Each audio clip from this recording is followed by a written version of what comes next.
The attributes of a number one receiver is get open, be able to make plays after the catch. Look at Jerry Jeudy. If you look at Jerry Jeudy and you see the things that he does, he gets open, he runs after the catch, and he fights for the football. Man, I got a lot of guys that I can trust. But, man, when you have someone that is very talented and that has a knack for getting open, has a knack when the moment matters most, he makes the play. I'm grateful to be throwing the ball to Jerry Jeudy. By the way, he brings up a very good point. Jameis Winston's just a walking quote machine. I just can't with Jameis. The way he speaks, it's unbelievable. Yeah, don't say anything too bad because, cut to 3 years from now, like our new NBC colleague, sure. Jameson's going straight to the media. Yeah. I don't know where, but when he question. retires, he is going straight to the media somewhere. He is a walking quote machine. But one thing he said there, I think, is important. He says, he literally started that quote by saying the number one job of wide receivers is to get open. And you're sort of like, well, duh.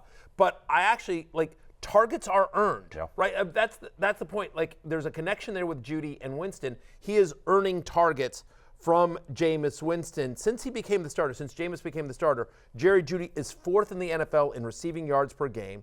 He's averaging 17 fantasy points in Winston's 4 starts. He's had at least 12 fantasy points in every single game that Winston has been under center. He gets 6 targets in this game, in a game in which the Browns, who previously had been throwing it over 40 times a game, they only attempt 27 pass attempts, partially because they didn't have the ball that much, partially because of just brutal weather conditions there as well. But Jerry Jeudy is clearly the number one passing option on the Browns as long as Winston's under center. And I think he's on that wide receiver 2-3 range right now for me. Well, the thing with Jeudy, who has had such a strange career and so many ups and downs, and he's just completely written off not that long ago. Now, he's the wide receiver 1 in an offense that has a competent quarterback who can move the ball around. And the other thing, too, is that Kevin Stefanski won Coach of the Year last year. He won did. He won it 4 or 5 years ago as well. He's a 2-time winner. He's one of the best offensive minds and kind of schemers in the game. And so the fact that Jeudy has this around him now, and also I think the thing is too is that they're going to have to throw more often than they did last night typically. So I think Jerry Jeudy,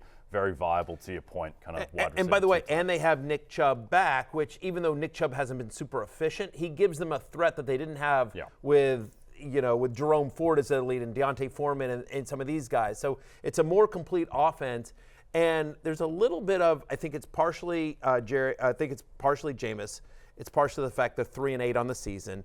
It's partially because Kevin Stefanski's like, look, I'm finally free of this, other quarterback that the ownership saddled me with. So there's kind of like an effort attitude with this offense. Just, screw it. We're going for it. They are the most compelling, soundbitey 3-8 team in NFL history because between Jameis, which is just Jameis is just to your point a walking highlight reel of quotes. The Nick Chubb story, Myles Garrett giving out quotes last night as well, saying I'm Edge 1, I'm Defensive Player of the Year.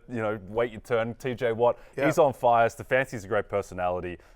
There's just a lot. David Njoku, Leather Daddy. It's all happening for the Browns.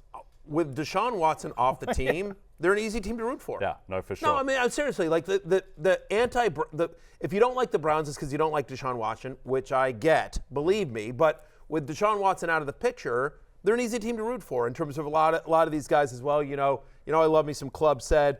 Tough game for Cedric Tillman, 2 for 28. He leaves the game with a concussion, so we'll check that. It is 10 days until they play the Broncos, so hopefully he can get better soon as well. Elijah Moore gets 5 targets in this one, 3 for 21. But suddenly there's a viable passing game in Cleveland. Again, the volume was down last night, but and tough game for David Njoku. So incredibly frustrating for David Njoku, someone who has David Njoku, who's playing big show in the League of Assholes with David Njoku, and he drops a touchdown. He literally just drops a touchdown.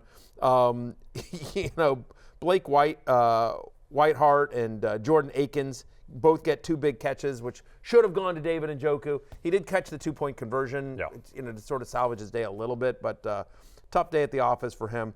Last one I want to ask you about here, Jay, is Jameis Winston, who, 18 to 27, 219 yards, runs 7 yards, including the touchdown run, finishes with 13.5 fantasy points, which isn't amazing, but against the Steelers in blizzard-like conditions on a short week, not bad. No, not bad, and the rushing touchdown saves so much. I think with Jameis, for the most part, what you're relying on him to unlock the full Jameis experience. The team needs to be losing, because then he goes and he does his 45 attempts that he does so frequently and is able to sustain that volume. So I think Jameis, for the most part, to me, the typical Jameis line is going to be like 280 passing yards on 39 attempts, 2 touchdowns, 2 picks, fantasy voluminous, not particularly NFL effective, but competent enough. And I think that going forward, they're going to be in more throw scripts than they were last night. Since taking over as a starter in Week 8, he's the 14th best quarterback in fantasy football on a points-per-game basis, and that's about right to me. Yep. Like, he's a mid-tier QB2 who in the right matchup or in a bye week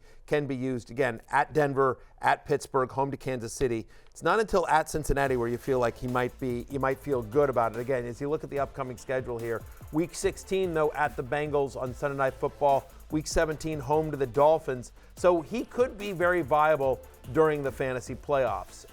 So, don't mind him as a stash in slightly deeper leagues.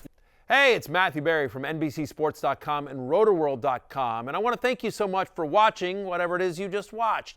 Or if nothing else, being too lazy to click out of the autoplay after this video started, after whatever it is you actually wanted to watch finished. But now that you're here, I'd like to take a moment here to ask you respectfully now, okay? I'm asking you respectfully to subscribe to the NFL on NBC YouTube channel. You'll get the latest Roto-World fantasy news headlines, all sorts of great shows, including my own Fantasy Football Happy Hour. So go subscribe now. Again, I'm asking respectfully.